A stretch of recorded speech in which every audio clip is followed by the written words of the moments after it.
Agora, eu vou falar que agora nós estamos praticamente o pós-pandemia, que graças a Deus, 99% dos lugares não precisa de máscara, inclusive no aeroporto, Sim. dentro do avião, acabei de chegar do Brasil, não precisou nem lá nem aqui. Então agora eu acho que nós estamos começando uma fase nova. E não só aqui nos Estados Unidos, no mundo, entre os problemas de inflação, as coisas estão bem caras, faltando muitas coisas, muitas peças faltando para carros, gasolina alta, então automaticamente o preço de tudo. Aqui na Flórida, o preço das casas aumentando. Mas eu vejo também, o Fabi, que o número de pessoas vindo passear parece que aumentou. Ou não? Aumentou, mas está muito longe ainda de ser o número, número. de ser o número como era antes, porque existe como você bem colocou, existe hoje uma dificuldade muito grande, existe uma crise, né, não só aqui, mas no mundo. Existe uma falta de lugar aéreo. As empresas no Brasil mandaram aeronaves para empresas americanas, empresas brasileiras enviaram as aeronaves para outros lugares. Fizeram leases de long term, então hoje o lugar para viajar é muito pequeno, então você tem uma escassez e o valor está muito alto, né? Então, do turismo, estou falando do turismo, não né? E é o principal que queria saber, né? Na parte do turismo é muito engraçado, porque as pessoas falam para mim, nossa, Fabi, você deve estar nadando agora, né? Não estou nadando. A gente ainda está se arrastando, existem algumas dificuldades hoje no mercado para essa retomada. Inicialmente foi visto, apesar de terem uma média de 8 milhões de brasileiros com vistos, né, o que seria muito bom se todos viessem para cá, mas se divide entre a Europa, Estados Unidos e etc.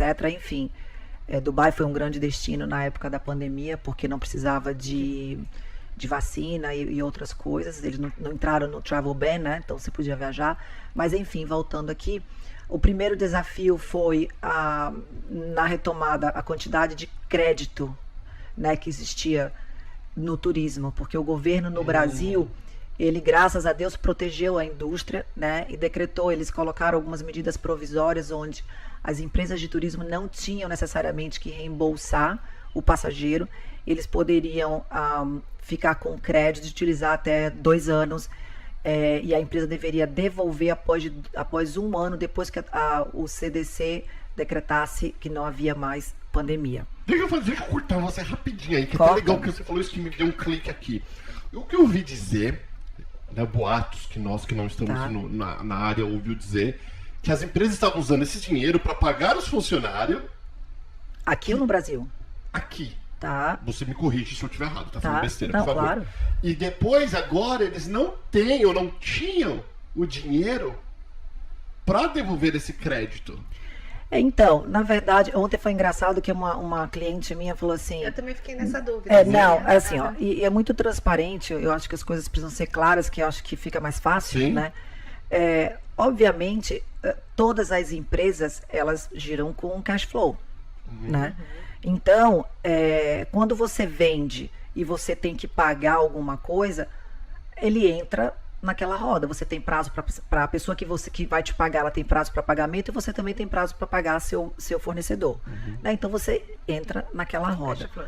Quando a roda gigante para, né, que foi o que aconteceu, sem aviso prévio, você tem que tentar, de uma forma, retrair aquele movimento, deixar dinheiro em caixa, principalmente que pra gente estava no meio de uma guerra, a gente não sabia o que ia acontecer, né? E depois foram mais 2 anos, e imagina que no turismo, os Estados Unidos, o Brasil, a Europa, a China, os maiores visitantes do país estavam numa lista de travel ban, a gente não podia fazer nada, né? Então foi muito difícil. Óbvio que todo esse dinheiro de pessoas que já tinham pago, ele entra no fluxo de caixa, né? Cabe a você e a cada empresário, criar sua estratégia de retomada, né? Saber administrar. Então, a nossa opção foi segurar realmente o dinheiro em caixa e tentar diminuir o custo ao máximo possível, né? De operação de vocês, no caso. Exatamente. Então, trazendo praticamente quase a zero, o que o zero nosso era um valor bem alto, porque a gente investiu durante 22 anos em tecnologia, você sabe que é caro. Então, a gente tinha que fazer aquela escolha, se desliga tudo, desliga a máquina né? Mas na hora de religar ia custar provavelmente mais do que a gente gastou. Então, assim, toda essa conta, Paula, teve que ser feita muito minuciosamente, entendeu? E com prazo de validade, porque eu brincava com a minha sócia assim, tem gasolina até dezembro, entendeu? Se a coisa não voltasse, o negócio ia ficar feio. Mas graças a Deus, então assim, aí quando você fala, usa o dinheiro, sim. Agora, se usa o dinheiro para o próprio negócio. Né? Algumas pessoas aqui nos Estados Unidos usaram o benefício do PPP, do EIDL, para outras coisas. Porque a gente teve isso. Aqui nos Estados Unidos, no Brasil, não teve essa contribuição, mas aqui a gente teve a contribuição do governo com as empresas para poder se manter com valores, para poder se manter os funcionários, manter a empresa ativa até que pudesse estar para você de alguma forma. Exatamente. Como é que funcionou para vocês? Então, ajudou muito, Lu. Mas assim, por exemplo, pra gente, no final, como nós tivemos, não tinha operação, então não justificava você receber o PPP, por exemplo, e continuar. Eu não tinha como continuar com os funcionários, porque precisaria para pagar os funcionários. Né? Então, só que o governo te dá um prazo para você esclarecer aonde tudo e alguma parte, o dinheiro que não foi utilizado da forma que deveria ter sido utilizado, você não é isento e você tem que pagar, só que você tem um prazo para pagar e etc. Então, assim, eu acho que o resultado disso, as pessoas que ficaram foram aquelas que souberam utilizar a oportunidade, né, e a ajuda do governo de uma forma correta. Completamente bem administrada. Sim. Né? Porque você precisa administrar esse valor, né? Sim, você precisa administrar esse valor. E o problema é quando você faz conta, né, de um forecast de qualquer coisa, você põe em meses. Você sabe que tem início, meio e fim. Com o Covid, não, a gente não sabia quando você ia voltar a faturar. Então, é muito difícil você fazer qualquer planejamento de negócio sem saber quando você vai voltar a receber. E foram 2 anos, receita, né, gente? Não foi Mas uma questão que ela falou muito interessante foi utilizar da forma correta. Infelizmente, a gente vê, e na época que foi divulgado esse tipo de empréstimo, muitas pessoas querendo se qualificar a qualquer custo para pegar esse dinheiro e utilizar de forma... Como é que foi no escritório isso? Vocês fazem esse trabalho para qualificação só imigratória, sim, né? a gente faz a parte normalmente imigratória. É contador que faz essa parte. Não, é só para... E com certeza parou tudo também, né? Porque ninguém estava podendo viajar. Olha, você sabe que não, porque muitas pessoas queriam, já pensando a médio e longo prazo, viam o Brasil em crise querendo sair de lá. Então, nos últimos 2 anos, desde o início da pandemia, a gente teve um crescimento estrondoso de procura de profissionais, não só no Brasil, mas o nosso público majoritário é Brasil, querendo fazer vistos imigratórios. Muitos empreendedores, empresários, porque a gente tem um perfil de empresariado no Brasil, muitas vezes aquela pessoa que entrou na carreira empresarial e não concluiu uma faculdade, ela pensa que por não ter concluído uma faculdade, muitas vezes ela não vai poder aplicar para nenhum tipo de visto qualificado. Muito pelo contrário, a gente consegue, muitas vezes, empresários são considerados elegíveis por cursos que eles fizeram de curta duração. Muitas pessoas fazem curso, às vezes, rápido de administração ou algum certificado no Senai, e isso, de alguma forma, somado a outros fatores analisados por um advogado licenciado aqui nos Estados Unidos, fazem com que aquela pessoa se encaixe naquele tipo de visto. Então, isso foi muito vantajoso nesse ponto. A gente viu uma procura muito grande pelos Estados Unidos. E você tem, assim, mais ou menos uma noção de quais os empreendedores que estavam vindo para cá? Eram indústrias... Olha, empreendedores... Tem algum estudo sobre isso? Não específico, mas empreendedores das mais diversas áreas, tanto indústria quanto empresários que têm uma empresa média ou então uma empresa até um pouco maior com mais funcionários. Existem alguns tipos de visto que os empresários podem utilizar, mas um que eles passaram a utilizar desde 2016 para cá, no finalzinho de 2016, muito foi o EB2NW, que é o carro-chefe do escritório que eu trabalho, mas muitas pessoas desconhecem essa informação, então acabam pensando, não, eu sou empresário, eu não tenho uma formação, então eu só posso fazer aquele visto de investimento, que é o EB5, e não necessariamente. Então, assim, a gente viu uma procura muito grande de pessoas saindo do Brasil a qualquer custo. Quando eu mudei, o visto era EB5 e o L1. E o L1. L1. L1 era... Infelizmente, o L1 foi muito mal utilizado por muitas pessoas, e hoje em dia o L1 tem uma fiscalização com razão razão do governo dos Estados Unidos muito rigorosa, porque muitas pessoas se utilizaram erroneamente do visto. E a mesma coisa que vai acontecer com o NW também, que nós conhecemos centenas de escritórios que fazem de qualquer jeito. Infelizmente isso acontece. Lá na DFOIU, a DFOIU tem advogados afiliados que analisam e falam não para muitas pessoas. Essa é uma das grandes vantagens. A pessoa muitas vezes chega lá na DFOIU e fala, olha, eu estou vindo aqui porque vocês falaram não para o meu cunhado. Então eu sei que vocês são sérios por esse motivo, porque senão poderiam ter aceitado qualquer pessoa. Isso é um ponto muito, muito interessante, porque, infelizmente, a gente vem de uma cultura, eu não estou generalizando de maneira nenhuma, no Brasil tem muitas pessoas do bem, mas tem muitas pessoas que se utilizam dos jeitinhos, que é chamado jeitinho brasileiro, para tentar, de alguma forma, conseguir exatamente, para tentar conseguir alguma questão em contrapartida, que foi o que muita gente estava fazendo aqui no caso desse empréstimo que a gente estava conversando ainda há pouco. Eu já via muitos, assim, é muito engraçado, porque quando eu vim pra cá, foi muito despretensiosamente, eu nem sabia o que era Green Card, muito menos Social Security. A Fabi passou por várias fases, eu quero saber muito sobre isso. Não, era muito engraçado. E eu casei por causa de casar mesmo. Casei por amor. Isso aí, casei por amor, né? Um amor que demorou pouco tempo, mas tudo bem. Mas foi por amor mesmo. E é muito engraçado, porque assim, eu nem sabia que precisava de papel, eu falava que é papel. E aí eu fui trabalhar na Levi's, né? Na Levi's. Na Levi's. Levi's. E aí eu trabalhei uma semana, eles me pediram meu Social Security. Eu falei, gente, não voltei nunca mais, né? Pra pegar meu salário. E aí foi que eu descobri que eu tinha que aplicar pro Green Card, eu tinha que fazer essas coisas todas. Foi muito engraçado, porque eu não tinha a menor ideia que você tinha que ter Social Security para trabalhar, que eu podia aplicar para Green Card, porque o marido, quando eu me casei, ele era americano. E aí, né, eu falei... Então, e naquela época não tinha essas informações que a gente tem hoje. Na internet. Na verdade, antigamente, Lu, quando você chegava aqui, eu tinha Green Card porque eu abri conta... E não existia essa coisa de o Social Security, desculpa. Você aplicava e não tinha problema nenhum. Qualquer pessoa tinha. Só que vinha not valid for employment, né? Que não era válido para trabalhar. Ou então não vinha nada. O que não vem nada é que você já tá bom, legal. Né? Já tá clear. Você também já tá aqui bastante 98, tempo, né? eu vi. Também. Então, assim, mas eu vi durante a vida aqui, as coisas mudaram muito do passado, né? Para hoje em dia. É uma diferença muito grande.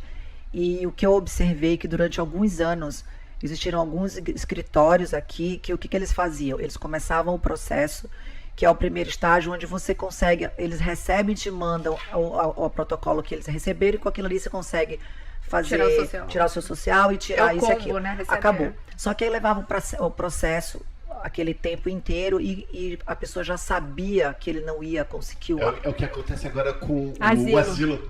Mas muitas pessoas sumiram, advogado. Eu conheci pessoas que perderam dinheiro porque aplicaram e o escritório desapareceu. Daí eles apelaram, né? Foram apelo para outros. Bom, enfim, eu já vi muitas coisas. O que eu acho assim que hoje em dia as pessoas são mais bem preparadas, né? Elas têm acesso hoje. Eu acho que a pessoa hoje chegar aqui e escolher errado é porque ela quer muito. Porque você tem hoje formas de você averiguar, né? A idoneidade, a empresa, os resultados, os reviews. Não só pela internet, né? Mas na boca a boca. Coisas que a gente não tinha antigamente, essa transparência e esse contato, né? Tão fácil para você buscar... como é que fala? Informação, né? Referência. O que eu vejo hoje é que todo mundo vem muito preparado, ou quem quer emigrar, vem muito preparado já, com escritório de advocacia já, da imigração, sabendo, contabilidade, para abrir um negócio, como abrir uma empresa, a facilidade de abrir uma empresa, que é um dos pontos hoje que a gente vai falar aqui, que é muito mais fácil do que no Brasil. Então, assim, eu já vejo muita gente preparada, mas eu vejo também muita gente ainda tendo... dificuldade. Dificuldade não. Sendo enganada. Sendo enganada. Mas tem. Em diversos aspectos, entendeu? Mesmo com todo o conhecimento, com toda a internet. Mas é por causa que nós, brasileiros, gostamos de ouvir, o ser humano em modo geral, ele gosta de ouvir o que soa gostoso. Se eu vou nesse escritório e falar não, você fala sim, eu vou no sim, que é mais gostoso pra mim. E é onde essas pessoas... Eu sei que eu tenho e-mails, eu recebo de todos, muitos. Eu não meto minha boca porque ninguém me enganou ainda, mas eu abro o microfone aqui para quem quiser contar história. Né? E uma coisa que eu aprendi também, meninas, gostamos. Que o classe média alta e o rico, essa é a melhor pessoa para você enganar. Porque o peer, os amigos não apoiam. Quando ele toma o chapéu, os amigos, entre aspas, eles aplaudem, falam assim, você também é burro, mas também sabia disso. Então essas empresas que enganam classe média alta e o rico, eles continuam enganando porque ninguém vai e mete a boca, porque eles têm vergonha. É um dinheiro, hoje é 25 mil, 20 mil que essas empresas cobram, né? E eles tomam esse prejuízo e ficam lá dentro. Eu acho que já foi, mas assim, hoje em dia eu acho que tem muita informação, como a Lu falou, e eu não consigo entender como as pessoas continuam caindo isso que eu tô falando. nessas questões. O brasileiro é um povo muito inteligente em todos os sentidos. E assim, ó, no meu mundo, antigamente, as crianças, os adolescentes vinham para cá, um passageiro, família, individual, casal, seja lá o que fosse, eles conheciam o que eles tinham para comprar, onde eles tinham que ir, onde eles tinham que jantar, quando eles chegavam aqui. Hoje em dia eles já saem no Brasil com todo o roteiro pronto. Com tudo. E muitas vezes eles sabem muito mais do que a gente, tá? Eles querem comprar um aparelho específico, né? Tem todos a referência, sabem onde vai comprar, sabem onde é mais barato, etc. Antigamente eles compravam, como que era aquele nano, aquele negocinho pequenininho? Bip. Não, era da Apple. Eu sei qual que você que era tipo iPhone, era pra ouvir música. Como que era? iPod. Não. Era iPod. iPod, ou seja. Então, assim, ninguém conseguia mais vender por preços, né, exorbitantes, porque eles já vinham sabendo o quanto custava, onde encontrar e etc. Mas isso tudo é tecnologia, né? Pois é, mas então por que as pessoas... Mas assim, olha, eu escutei um caso, eu vou ser muito breve em relação a isso, mas foi muito engraçado, assim... Uma pessoa que é um cara que já mora aqui há muitos anos, tem empresa há 20, como que essa pessoa conseguiu ser enganado por outro que mora aqui há 30, são da mesma cidade, mais ou menos assim, são 2 homens, 2 caras super espertos, e um conseguiu encantar o outro e não entregar a magia. Mas nesse sentido que você estava falando, Paulo, que a pessoa fica com vergonha de falar, eu vejo muito isso em empresários que vêm empreender aqui, porque muitas vezes eles falam assim, não, sou bem sucedido no Brasil, tenho o meu negócio lá de milhões, às vezes bilhões, e com certeza vou me sair muito bem no Brasil, nos Estados Unidos. Só que vem para cá sem planejamento, as licenças que se tira aqui são diferentes, a forma que aqui funciona é diferente, aqui é capaz do fornecedor te demitir se você não for um bom cliente. Então, isso acontece e por falta de informação, às vezes falta de planejamento, as pessoas acabam, enfim, abrindo um negócio e muitas vezes perdendo tempo, dinheiro e muitas e tantas outras falindo. Nessa parte de empreendedorismo, de estar no Brasil aqui, a visão, o que eu enxergo, né? Depois de muitos investidores e de conhecimento aqui de várias pessoas, você deve passar por isso também, por esses anos todos, que as pessoas querem ter aqui a mesma coisa que tiveram no Brasil, exatamente o que você falou, e aqui o comportamento de consumo é diferente, o comportamento de supplies, de fornecedores é diferente, todo esse conjunto, as pessoas já querem entrar num nível muito maior, não começar, vamos dizer, na humildade, né, Lu, eu acho que assim, ó, o pior de tudo, eu sempre faço essa pergunta, por que você sai do seu país para se propor morar em outro lugar? Você está buscando alguma coisa diferente e você vai ter que aceitar a cultura do país que você está. Eu acho que o maior erro das pessoas e os fracassos, eles vêm porque eles querem chegar aqui e mudar a Constituição, eles querem mudar a forma de fazer negócio, eles querem mudar as leis. Se fosse para isso, as pessoas ficam no Brasil. Então, a partir do momento que a gente se dispõe a morar em outro país, a gente tem que absorver a cultura, aprender a língua, entendeu? falar a mesma língua. E quando eu falo falar a mesma língua do país, não é o idioma, não. É falar em cultura, as regras, né? E respeitar. Então, assim, o que eu acho que as pessoas vêm pra cá e o fracasso se dá, você vê, o cara tem dinheiro no Brasil, mas ele tá acostumado com uma forma onde o Brasil você ganha muito. Aqui você vai trabalhar o quê? 4%, 5%, e você tá achando que e já é, não é isso? Uhum. E tá muito bom. No Brasil você ganha 100, 30, sei lá, eu escuto aqui as pessoas falando, eu vou abrir isso, qual é o retorno de investimento? 4, 5%. Só? Você entendeu? Então, assim, é muito difícil, as pessoas... Para que a mão de obra lá é muito mais barata também. Uma dica, né, que eu acho que eu sempre falo, são duas coisas. Antes de vir, venha passear, né? Venha passar um tempo aqui. A hora que você mudar, não faça nada, tá? Passe seu tempo aqui para você conhecer e ver as pessoas. Nem comprar casa, aluga casa. Eu deveria ter feito isso. Né? Ter escutado isso, tá vendo? Quem tá escutando, escuta muito bem que isso é muito importante. As pessoas falam assim pra mim, mas o preço do aluguel é o preço que eu vou pagar na prestação. Não, Paulo, mas isso é muito importante o que a Fabi tá falando. Assim, a melhor dica. Você pensa primeiro, daí você... estuda. Quando você vier, você vem... Não faça nada. Você chega aqui e vem de turista. Volta. Quando você vier pra cá definitivamente, não faz nada. Tem que passar um tempo avaliando tudo. Por isso você precisa de uma programação, dinheiro, e aí você tem que procurar um advogado. Eu falo, olha, meu escritório parecia ou um lugar de uma clínica de terapia ou um escritório de consultoria. Porque todo mundo que chegava, talvez por eu ter muito tempo aqui, você precisa ir falar com a Fabi. Aí, eu sempre gosto que as pessoas marquem comigo para ir no escritório, não simplesmente apareça, caia de paraquedas lá, porque não dá. E outra coisa da cultura americana marcar uma parte. E a hora para começar e terminar. Tá? E aí minha sala era na frente, assim, com vidro, as pessoas quando apareciam sem ser chamado, e eu realmente, às vezes, eu não podia atender e não atendia.